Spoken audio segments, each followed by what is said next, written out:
Mission दक्षिण पर प्रधानमंत्री मोदी ने विपक्ष की हर टिप्पणी का दिया मुंहतोड़ जवाब। तमिलनाडु के सलेम में रैली के दौरान राहुल के शक्ति वाले बयान पर बोला, विपक्ष का काम हिंदू धर्म का अपमान। दिल्ली में अमित शाह से राज ठाकरे ने की मुलाकात, लोकसभा चुनाव साथ लड़ने पर चर्चा।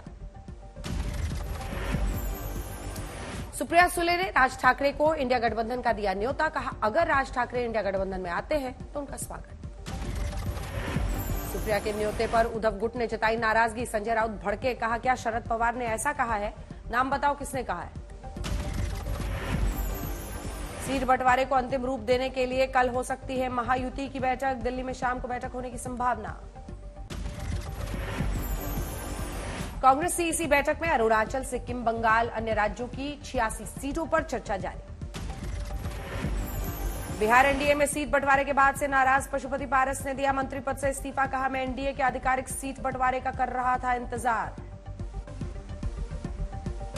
कांग्रेस सूत्रों के हवाले से खबर, कैबिनेट से इस्तीफे के बाद पशुपति पारस इंडिया अलायंस के संपर्क में। बिहार में एनडीए के सीट बंटवारे के ऐलान के बाद से एक सीट को लेकर उपेंद्र कुशवाहा भी नाराज। विनोद तावड़े ने की कुशवाहा से मुलाकात, कुशवाहा ने कहा एनडीए की जीत की रणनीति पर चर्चा। हरियाणा कैबिनेट का विस्तार, बीजेपी नेता महिपाल ढांडा, असीम गोयल और डॉक्टर अभय सिंह यादव ने ली मंत्री पद की शपथ। बीजेपी नेता कमल गुप्ता, सीमा त्रिखा ने भी ली मंत्री पद की शपथ, राज्यपाल बने बंडारू। बीजेपी दफ्तर में 22 मार्च को प्रधानमंत्री मोदी की मौजूदगी में हो सकती है बीजेपी केंद्रीय चुनाव समिति की बैठक। यूपी, महाराष्ट्र, बिहार, ओडिशा, गुजरात समेत अन्य राज्यों के उम्मीदवारों के नाम पर लग सकती है मुहर।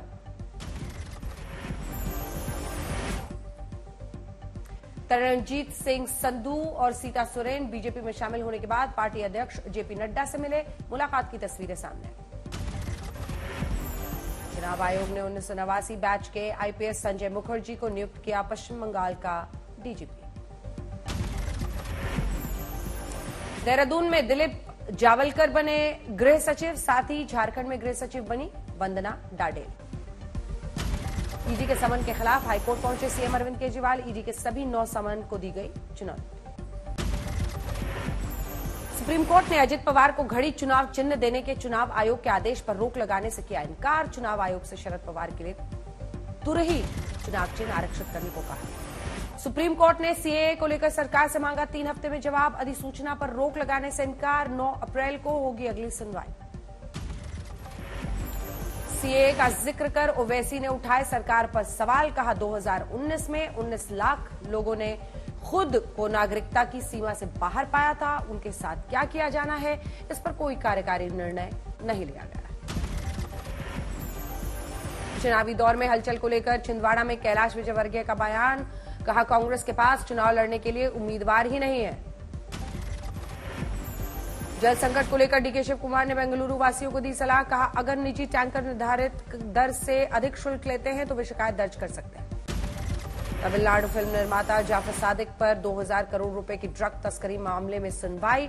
पटियाला हाउस कोर्ट ने जाफर सादिक को 2 अप्रैल तक 14 दिनों की न्यायिक हिरासत में भेजा।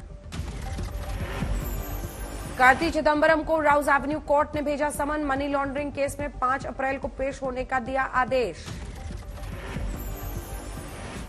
एनआईए ने आरएसएस नेता श्रीनिवास की हत्या पर कर फरार हुए मुख्य आरोपी पीएफआई सदस्य को किया गिरफ्तार। आरोपी शफीक ने 6 अप्रैल 2022 को की थी श्रीनिवास की हत्या। वाराणसी अदालत में 11 अप्रैल को ज्ञानवापी मस्जिद बेसमेंट याचिका पर करेगी सुनवाई, जहां कोर्ट ने हाल ही में हिंदू लोगों को दी है पूजा की इजाजत। मथुरा श्रीकृष्ण जन्मभूमि विवाद में सुप्रीम कोर्ट से मस्जिद कमेटी को जोरदार झटका, कोर्ट ने मस्जिद कमेटी की याचिका खारिज की।